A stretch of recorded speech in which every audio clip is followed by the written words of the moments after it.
Harry's Wife, Part 101.85. Their Mission of Self-Destruction.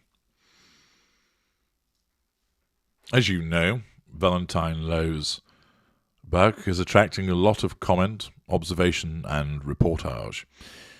The Sussex Survivor Squad, the self-penned name of those that were involved in the employ of the Sussexes, formed their own informal survivors group to demonstrate the fact that they managed to survive being involved with the gruesome twosome. We now turn to Dan Wooten with an opinion piece for the Mail Online. Perhaps the greatest irony in the campaign by the Sussexes to present themselves as having been silenced by the monarchy is that the very people who have the receipts to prove what really happened are themselves silenced by law. The Sussex Survivor Squad, as they now refer to themselves, are the band of once loyal staff members who made a Herculean bid to keep Harry's wife happy as a new member of the British royal family, only to see their efforts burnt down time and again by the American actress and her deeply unhappy husband, Prince Harry. It's easy to understand why many of the previously devoted courtiers are now convinced the couple were on a self-destruct mission from day one, looking for any slight, aggrievement, or apparent discrimination to weaponize against the institution that was working so hard to appease them. They weren't actually looking out for it, but with the lens of Harry's wife's narcissism. Anything that threatened her sense of control was then viewed as a slight, an aggrievement, or apparent discrimination, and was utilized as such for the purposes of the nullification of that threat to control. These staff members, many of whom had personally devastating exits from the employ of the Sussexes, have been unable to speak publicly, even to correct the record, constrained by draconian confidentiality provisions of working for the royal family, including the Official Secrets Act. But over the past 3 days, their stories have taken centre stage in the latest round of the royal family fighting back against the Sussexes, thanks to a bombshell bug by the highly respected royal correspondent for the Times, Valentine Lowe, who has diligently covered the monarchy for a quarter of a century. While I have long been aware of the acrimony behind the scenes, to read the words of the staff members who were once prepared to dedicate much of their lives to serving the Sussexes is still shocking. The most damning conclusion is that Harry's wife is a narcissistic sociopath who played her former advisors. But that is just the beginning of the devastating claims. During the walkabout, Harry's wife is reported to have said, "I can't believe I'm not getting paid for this. It was like working for a couple of teenagers," according to the reported words by Lowe of Samantha Cohen, their highly regarded private secretary, who had been recommended by the Queen after years of loyal service. And Harry's wife's behaviour had apparently been difficult and demanding from the start, including when she is said to have threatened to dump Harry unless he released his first statement, eviscerating the media and confirming their relationship. See parts passing. A source told Lowe she was saying, "If you don't put out a statement confirming I'm your girlfriend, I'm going to break up with you." In fact, he reports keeping Harry's wife happy, and by extension keeping Harry happy, was an ongoing challenge. 6 months before their engagement was announced, Lowe claims that Harry's wife ominously told one of Harry's courtiers, "I think we both know I'm going to be one of your bosses soon." Intimidation.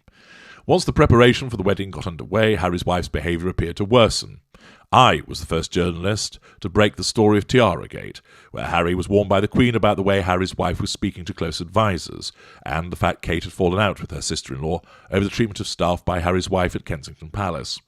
Lowe's book recounts one occasion where Harry's wife had been especially horrid to a young female staff member at a meeting, telling her, "Don't worry, if there was literally anyone else I could ask to do this, I'd be asking them instead of you."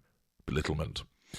Harry's wife regularly rang staff members throughout the night, with one telling Lowe about a dinner on a Friday night. "Every 10 minutes I had to go outside to be screamed at by her and Harry. It was, 'I can't believe you've done this, you've let me down. What were you thinking?' It went on for a couple of hours. You could not escape them. There were no lines or boundaries. It was last thing at night, first thing in the morning." One staff member branded Harry and Harry's wife outrageous bullies to another colleague when they were considering quitting, who replied, "That's so dreadful, and they are bullies." During their time in the royal family, a host of staff members left the employ of Harry and Harry's wife. They included private secretaries Samantha Cohen and Amy Pickerill, 2 PAs, including Melissa Tuapti, and 2 nannies. At least 10 former staff members were reported to want to give evidence to the formal investigation into the palace's handling of complaints about Harry's wife's alleged bullying, the findings of which have been hushed up by Buckingham Palace. Once again, it's the courtiers who find themselves silenced. That's not the case for Harry's wife, who described the bullying allegations as a calculated smear campaign. Her solicitor, Jenny Afia, added, "What bullying actually means is improperly using power repeatedly and deliberately to hurt someone physically or emotionally. The Duchess of Sussex absolutely denies ever doing that. Knowing her as I do, I can't believe she would ever do that. It just doesn't match my experience of her at all." Well, that's because, Miss Solicitor, you were treated to the facade. I feel this book is corroboration of years of reporting by myself and other top royal correspondents, which has seen us, completely unfairly, branded both racists and bullies by the Sussex Squad social media trolls simply for accurately reporting the reality of the behaviour by Harry and Harry's wife that culminated in me revealing their decision to Megxit in January 2020. Looking back, such a decision was now inevitable. Lowe's book reveals Harry was terrified of becoming an also-ran once his nephew Prince George turned 18 and stole his thunder. Harry's wife, meanwhile, according to a palace insider, thought she was going to be the Beyoncé of the UK. Such a toxic combination was a recipe for disaster. The staff were treated so badly because they were the messengers who had to try and keep their aggrieved royals happy while working within the suffocating rules of the royal family. In the end, it proved to be an impossible task. But I'm of the belief that Harry's wife never actually wanted this to work. In the months before Megxit, I had revealed her Hollywood team was already negotiating commercial deals, including for her children's book. As one former staff member told Lowe, everyone knew that the institution would be judged by her happiness. The mistake they made was thinking that she wanted to be happy. She wanted to be rejected because she was obsessed with that narrative from day one. As we've seen so many times before, just because it's Harry and Harry's wife's narrative, it doesn't mean it's true. The real silence parties in this tawdry tale of the Sussexes versus the royal family have now been heard by the world, and it sounds a lot more candid than what the couple told Oprah Winfrey.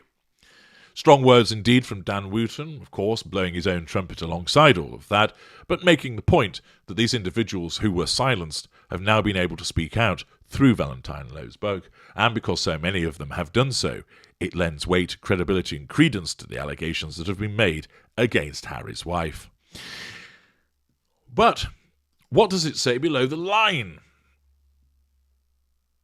Lucy, to set the record straight and give a fair balance, Oprah should interview the ex-Sussex staff on TV. I won't hold my breath. Kate Vale, if someone was constantly ringing me out of work hours, I'd turn off my phone. If they bullied me, I'd definitely turn around and tell them what I thought of them. Both barrels. Does no one stand up for themselves anymore? No matter who it is, you have to have basic manners, otherwise you're just not worth working for. Aurora, and what else is there we don't know about the gruesome twosome? Posse responds, oh, I'm sure there's plenty more. Peter, Harry's wife, as a minor American actress, suddenly acted like a Hollywood diva. Maybe she thinks she is like Jackie Onassis.